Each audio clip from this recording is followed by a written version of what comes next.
नमस्कार दोस्तों, स्वागत है आपका मेरे YouTube चैनल पे। दुर्लभ पृथ्वी खनिज कुल 17 प्रकार के विशेष तत्व होते हैं। ये तत्व मोबाइल फ़ोन, कंप्यूटर, मिसाइल, लड़ाकू विमान, इलेक्ट्रॉनिक कारों की बैटरी, पवन ऊर्जा टरबाइन और आधुनिक उपकरण बनाने में काम आते हैं। इनकी सबसे बड़ी विशेषता यह है कि ये धरती पे हर जगह मिलते हैं, पर इनका खनन और उसकी प्रक्रिया दोनों ही बहुत कठिन और जटिल है, जिसके कारण इसकी लागत बहुत बढ़ जाती है। लेकिन इसी मुश्किल को चीन ने अपनी ताकत बना लिया और पूरी दुनिया का दुर्लभ खनिजों की दृष्टिकोण से अगर आप देखें तो बादशाह बन गया वो। तो आज की इस वीडियो में हम जानेंगे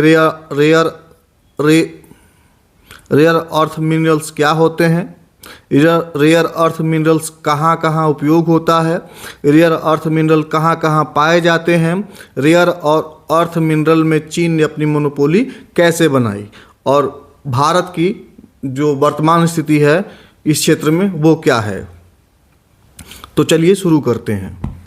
जिन 17 धातुओं की बात कर रहे हैं उसमें दो ग्रुप बन जाते हैं। पहले में 15 लेथेनाइट समूह है जिसमें 15 धातुएं आती हैं और ठीक है। तो फर्स्ट 15 में अगर आप देखेंगे तो लेथेनम है, इसका उपयोग कैमरा, लेंस, ईवी बैटरी बनाने में किया जाता है। सीरियम है, पेट्रोल में मिलाया जाता है दहन सुधारने के लिए, कांच पॉलिश करने में।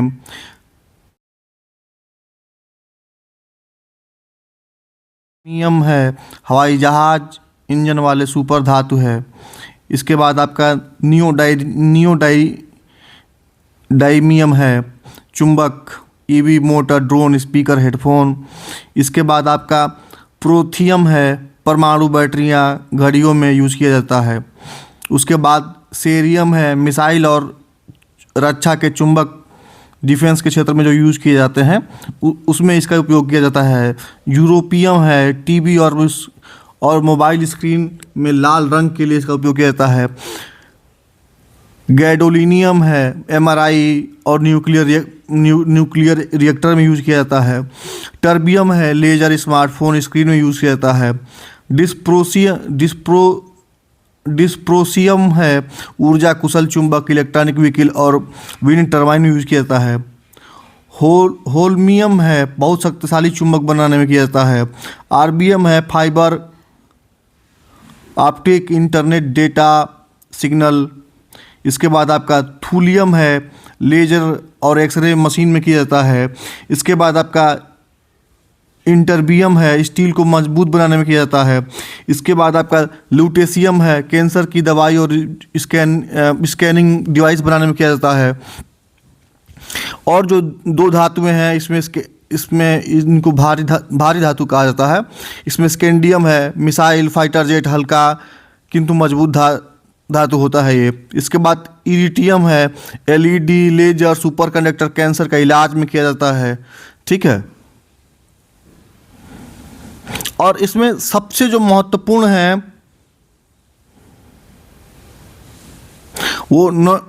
वो नियोडियम है, ईबी, ड्रोन, फाइटर जेट के उपयोग के। इसमें जो सबसे महत्वपूर्ण है वो है आपका नियोडियम है, ईबी, ड्रोन, फाइटर जेट के चुंबक बनाने में। उसके बाद डाइस्प्रोसियम है, विंड टरबाइन और EV Motors, heat proof magnet बनाने में किया जाता है। इसके बाद टर्बियम है, एडवांस इलेक्ट्रॉनिक्स में। उसके बाद इट्रियम है, एलईडी और कैंसर ट्रीटमेंट में है। उसके बाद आपका स्कैंडियम है, फाइटर जेट और मिसाइल टेक्नोलॉजी में।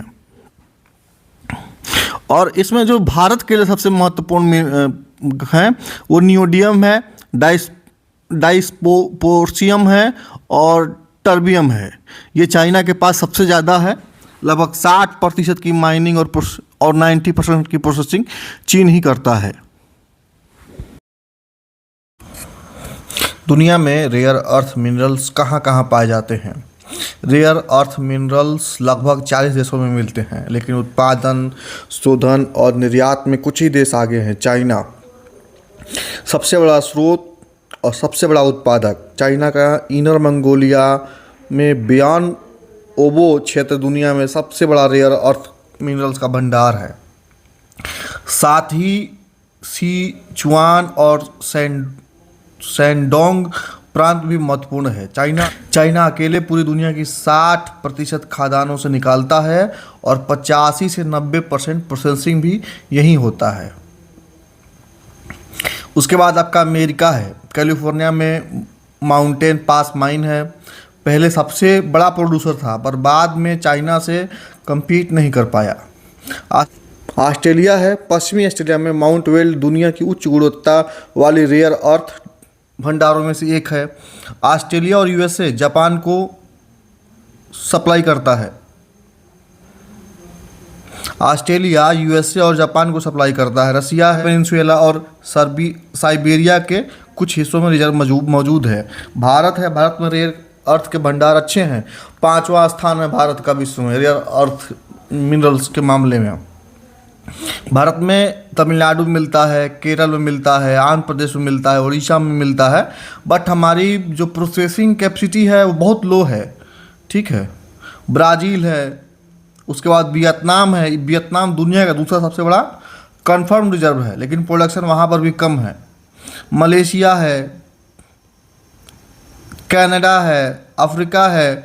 अगर संक्षेप में देखें तो चीन में सबसे ज़्यादा भंडार प्लस सबसे ज़्यादा प्रोसेसिंग, सबसे ज़्यादा निर्यात। यूएसए पुराने समय में लीडर, अब फिर से वापसी की कोशिश कर रहा है। Australia high grade deposit plus US और जापान को सप्लाई करता है। इंडिया भंडारण काफ़ी, क्षमता कम। रसिया, कनाडा, साउथ अफ्रीका, ब्राज़ील उभरते स्रोत हैं। चीन ने रेयर अर्थ मिनरल्स पर मोनोपोली कैसे बनाई?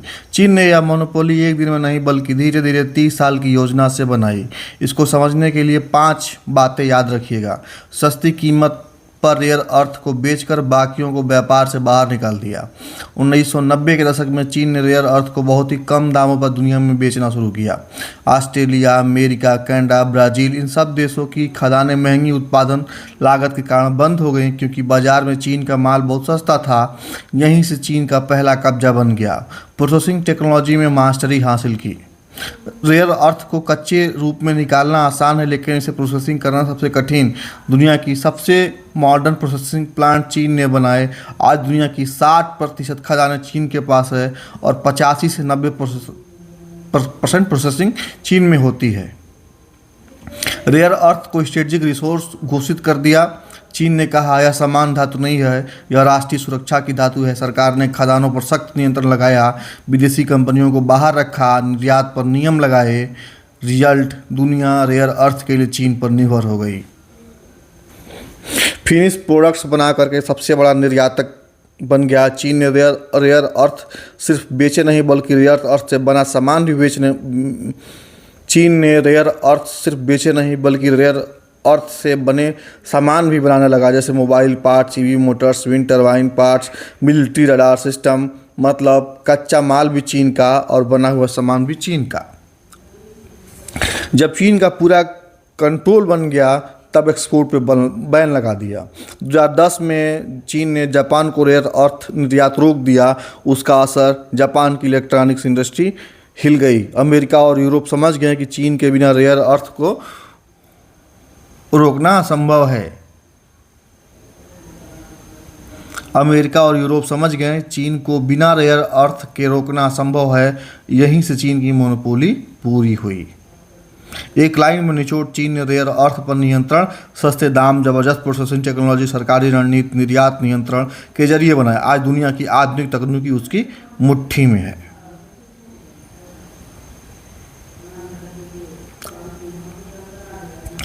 जब दुनिया कोल्ड वार में बिजी थी तब चाइना के एक साइंटिस्ट डेंग शियाओपिंग ने 1992 में एक हिस्टोरिकल बात कही, मिडिल ईस्ट के पास ऑयल है पर चाइना के पास रेयर अर्थ मिनरल्स। इस लाइन का मतलब था चाइना समझ गया था कि जो देश रेयर अर्थ को कंट्रोल करेगा वो फ्यूचर की टेक्नोलॉजी को कंट्रोल करेगा। चीन ने वेस्टर्न्स पुरानी माइंस को फेल कर दिया अपने सस्ते उत्पाद के जरिए।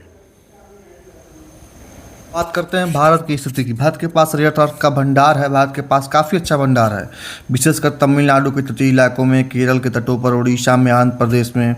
भंडारण भंडार की काफ़ी मात्रा है, कमी नहीं है। समस्या भंडार की नहीं है, समस्या है हम इन धातुओं को निकालने और शुद्ध करने में पीछे हैं। रेयर अर्थ धातुएं कच्चे रूप में ज़्यादा काम की नहीं होती, उनको रिफाइन करना भी जरूरी होता है। भारत में खनन थोड़ा होता है लेकिन शुद्धिकरण बहुत कम होता है, इसलिए भारत अक्सर कच्चा पदार्थ चीन को भेजता है और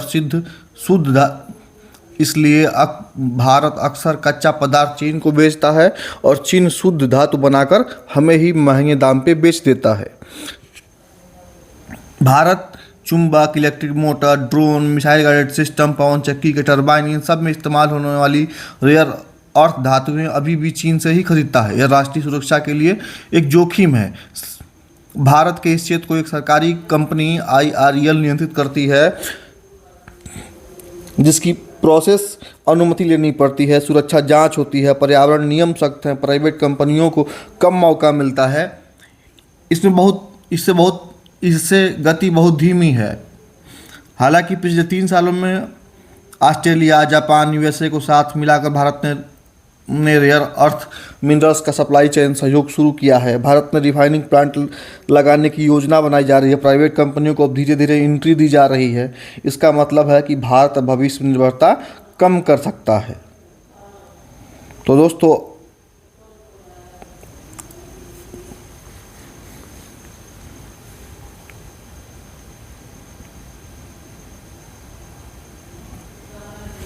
इसमें एक और बात कि भारत इस मोनोपोली को इसमें एक और महत्वपूर्ण बात, भारत चीन की मोनोपोली को कैसे तोड़ सकता है। भारत के पास रेयर अर्थ की रेत और खदानें पहले से मौजूद हैं, लेकिन शुद्धिकरण तकनीकी और कारखाने कम हैं।